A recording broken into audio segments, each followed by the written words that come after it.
नमस्कार,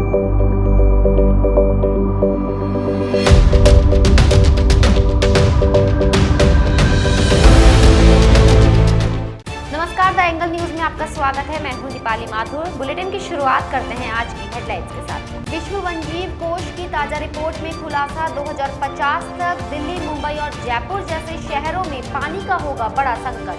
प्रदेश के 6 नगर निगमों में महापौर प्रत्याशियों के चयन के साथ चुनावी सरगर्मियां तेज। कांग्रेस ने जयपुर ग्रेटर और हेरिटेज से गुर्जर प्रत्याशियों को बनाया दावेदार। प्रदेश में गुर्जर आंदोलन जारी, रेलवे ट्रैक पर डटे प्रदर्शनकारी। 5वें दिन भी दिल्ली मुंबई रेलवे मार्ग बंद। आधे जयपुर में कल नहीं होगी पानी की सप्लाई। चारदीवारी सहित कई बाहरी हिस्सों में भी शाम को जलापूर्ति रहेगी बाधित। एक और जल शक्ति मंत्रालय हर घर में नल से जल पहुंचाने की कवायद में जुटा है।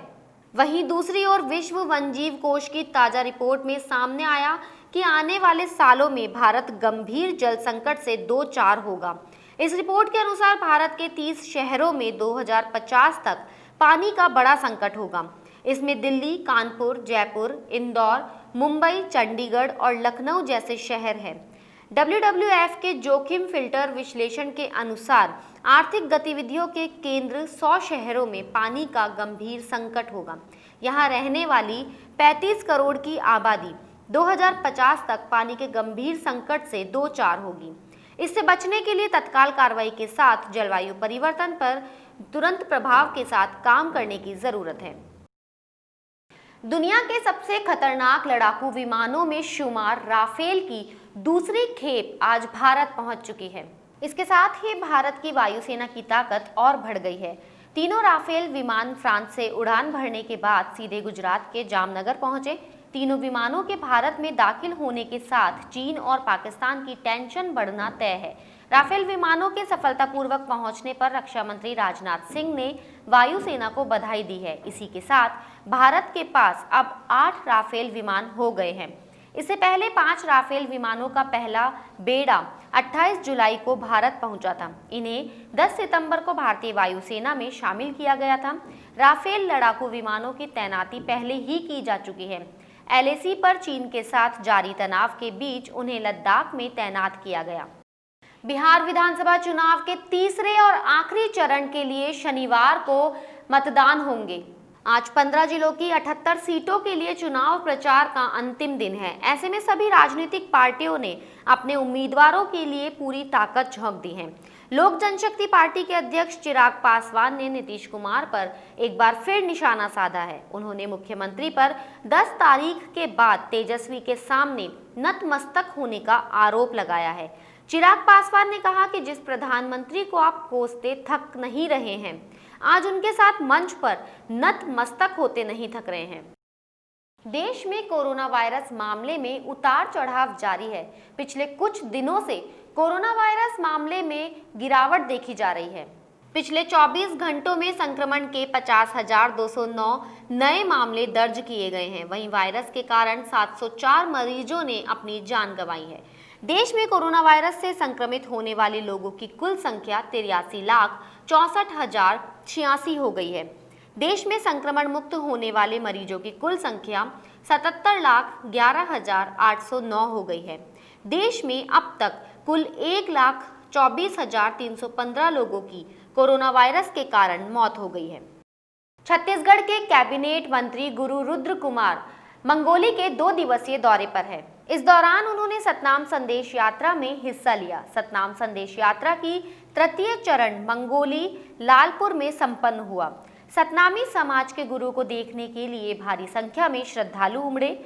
जगत गुरु रुद्र कुमार श्रद्धालुओं को बाबा गुरु घासीदास के बताए रास्ते पर चलने का आह्वान किया। सतनाम संदेश यात्रा का चौथा चरण बिलासपुर से कोरबा तक होगा। दूसरा रायपुर से डोंगरगढ़ और यह तीसरा चरण का यह पड़ाव है।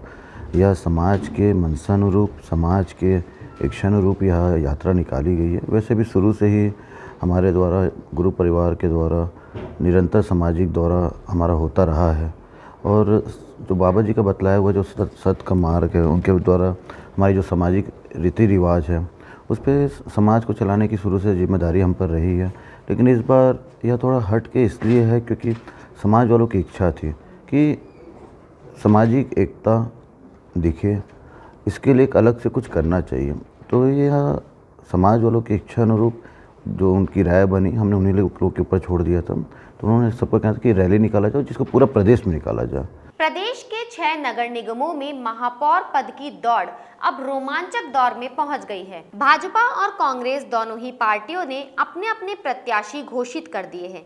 जहां एक ओर भाजपा ने जयपुर हेरिटेज नगर निगम से वार्ड 43 से पार्षद मुनीश गुर्जर को मेयर पद का प्रत्याशी बनाया है, वहीं बहुमत न होने के बावजूद कांग्रेस ने जयपुर ग्रेटर में महापौर पद के लिए अपना प्रत्याशी उतार भाजपा खेमे की मुश्किलें बढ़ा दी है। यहां से वार्ड 93 से दिव्या सिंह को महापौर उम्मीदवार बनाया है। हालांकि ग्रेटर नगर निगम में भाजपा को स्पष्ट बहुमत हासिल है, लेकिन फिर भी कांग्रेस ने बड़ा दांव खेलते हुए दोनों ही नगर निगमों से गुर्जर प्रत्याशियों को महापौर प्रत्याशी घोषित किया है। इसी तरह कांग्रेस ने कोटा दक्षिण से राजीव अग्रवाल और कोटा उत्तर से मंजू मेहरा महापौर प्रत्याशी बनाया है। भाजपा ने जोधपुर साउथ से वनीता सेठ को महापौर प्रत्याशी बनाया है। राजधानी जयपुर समेत जोधपुर और कोटा में सभी 6 नगर निगमों में मेयर पद के लिए आज नामांकन का आखिरी दिन है। नामांकन पत्र 3 बजे तक दाखिल किए जा सकते हैं। नामांकन पत्रों की 6 नवंबर को जांच की जाएगी। 7 नवंबर दोपहर 3 बजे से पहले तक नाम वापस ले सकते हैं। जयपुर में पहले दिन दोनों ही नगर निगमों में किसी ने भी नामांकन पत्र नहीं भरा। चुनाव आयोग के अनुसार नगर निगम में से जिसमें भी मेयर पद के लिए चुनाव करवाने की आवश्यकता हुई तो मतदान 10 नवंबर को सुबह 10 बजे से दोपहर 2 बजे के बीच करवाया जाएगा। प्रदेश में गुर्जर आरक्षण आंदोलन 5वें दिन भी लगातार जारी है। पटरियों पर बैठे गुर्जर समाज के प्रदर्शनकारी सभी मांगे नहीं माने जाने तक वहां से हटने को तैयार नहीं हैं। प्रदर्शनकारियों ने दिल्ली मुंबई रेलवे ट्रैक पर पीलूपुरा में एक बार फिर पटरियों पर तंबू तान दिया है। इस बीच सरकार से बातचीत के कई दौर होने के बाद भी अभी तक पूरी तरह से सहमति नहीं बन पाई है। लिहाजा आंदोलनकारियों ने आंदोलन जारी रखने का निर्णय किया है। आंदोलन के चलते 5वें दिन भी दिल्ली मुंबई रेल मार्ग नहीं खुल पाया है। जयपुर की 4 दीवारी सहित विभिन्न इलाकों में कल जलापूर्ति बाधित रहेगी। जवाहर सर्किल पंपिंग स्टेशन में पंपिंग मशीनरी के मेंटेनेंस के चलते आपूर्ति बाधित रहेगी। शुक्रवार को सुबह 10 से रात 8 बजे तक शटडाउन रहेगा। इस शटडाउन से आधे जयपुर में कल पानी की सप्लाई बाधित रहेगी। इसके चलते लोगों को कल पानी के लिए परेशानी का सामना करना पड़ सकता है। आईपीएल 2020 का पहला क्वालिफायर मुकाबला आज मुंबई इंडियंस और दिल्ली कैपिटल के बीच में खेला जाएगा। दोनों टीमों के बीच यह मुकाबला कांटे की टक्कर का होने वाला है। यह मुकाबला दुबई के अंतर्राष्ट्रीय स्टेडियम में शाम 7:30 बजे से शुरू होगा। आईपीएल में 4 बार की चैंपियनशिप मुंबई को लीग चरण में हराना आसान नहीं रहा, लेकिन मंगलवार को सनराइजर हैदराबाद के हाथों 10 विकेट की हार से उसका थोड़ी लय गड़बड़ा गई है। दूसरी तरफ अपने पहले खिताब की कवायद में लगे दिल्ली ने लगातार 4 मैच गंवाने के बाद रॉयल चैलेंजर्स बेंगलोर को 6 विकेट से हराकर दूसरा स्थान हासिल किया। बुलेटिन में फिलहाल इतना ही। अगर आपको हमारा वीडियो पसंद आया हो तो लाइक, शेयर और सब्सक्राइब जरूर करें।